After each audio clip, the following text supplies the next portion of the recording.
One woman has died. Two people are still missing in western Alaska. Typhoon Halong brought hurricane-force winds and storm surges over the weekend. Authorities say more than 50 people have been rescued. Floodwaters swept entire homes away. Strong winds knocked out power. The U.S. Coast Guard describes conditions in two villages of Kipnuk and Quigillingok as absolute devastation. Members of the Alaska Army National Guard and the Alaska State Defense Force were deployed to help. Officials say it'll be a long road to recovery for the remote villages as winter is coming. Our Peter Hall has been keeping an eye on that storm. He joins us now with more on explanation of what's going on there. Peter. So just like many other hurricanes, when they go up, let's say the east coast of the United States, they head up into either Canada or Greenland, and then they become a regular storm. Now, the actual tropical system was called Typhoon Halong. What's a typhoon? Well, it's literally the same thing as a hurricane, just in the West Pacific Ocean where it starts.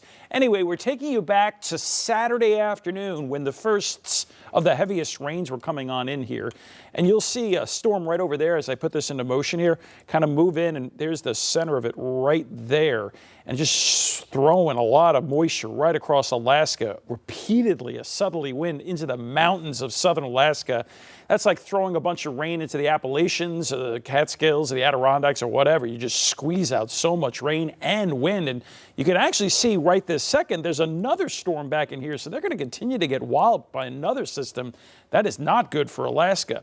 Now, just with respect to some of the damage, every little square you see there was extreme wind or rain damage, most of it wind damage. And just to give you an example of a few of these things. Now, granted, a couple of these wind gusts were in the mountains, but look at these winds, 72, 81, 107 miles per hour. Yeah, that's some hurricane force destructive type winds where they were reported right in through there. Well, it is typically a very active season in Alaska, and sometimes what happens in Alaska does eventually hit us. But this particular system is not headed our way, but we're always keeping an eye globally for any weather systems that may make its way towards us. So we're always aware for you right here in central New York, guys.